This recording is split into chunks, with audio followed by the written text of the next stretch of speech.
Ayan guys, hindi ko na sana iba-vlog guys. Ito guys ay leftover na fish. Iginis ako sa sibuyas at kamatis. Tapos, ito nilagay ko yung sili. Siling haba at saka siling labuyo.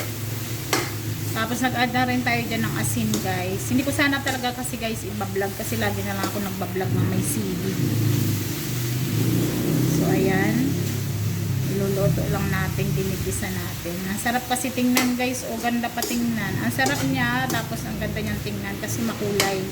Kaya ginawa ko, binidyo ko na lang.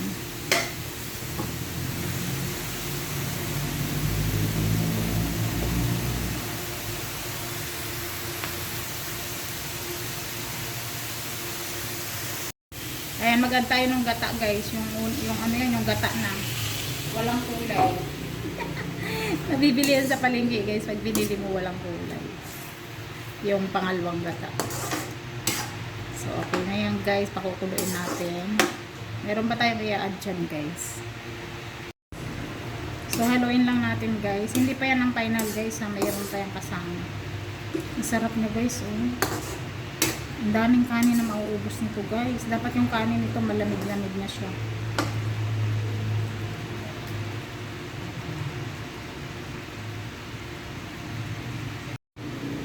Ayan guys, mag-add tayo ng suka.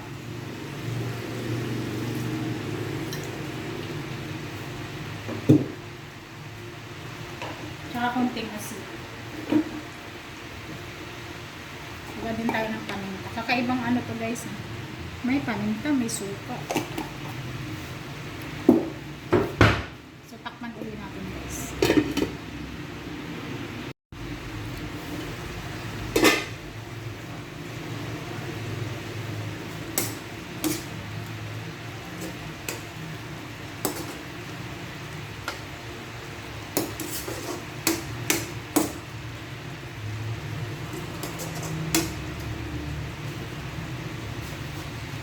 So, may lalagay tayo guys sa hiniwang maliliit na pechay.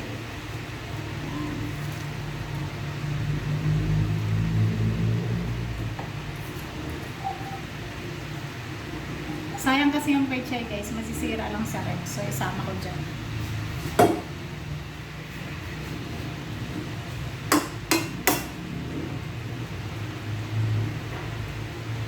Hindi pa yan tapos. Tapos natin.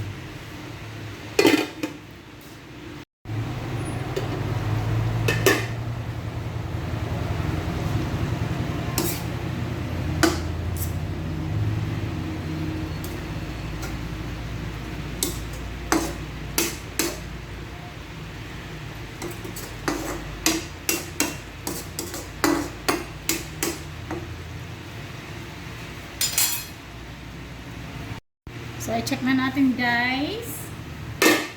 Yan. Nilagay na natin yung pinaka-last na gata. Oh, ang sarap nito guys. Promise. Ang daming rice na mauubos.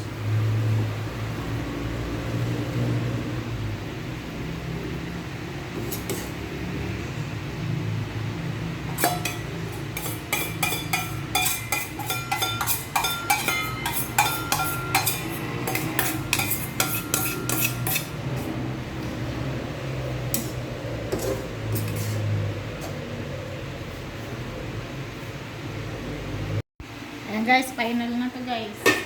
Last na to. Luto na talaga siya. Wow! Ang sarap guys. Oh. Sabi.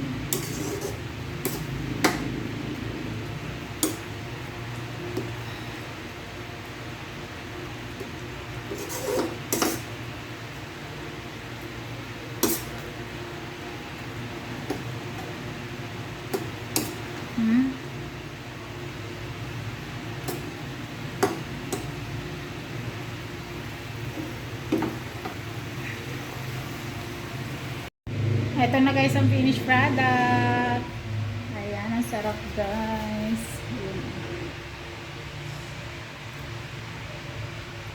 So thank you for watching guys. Bye bye.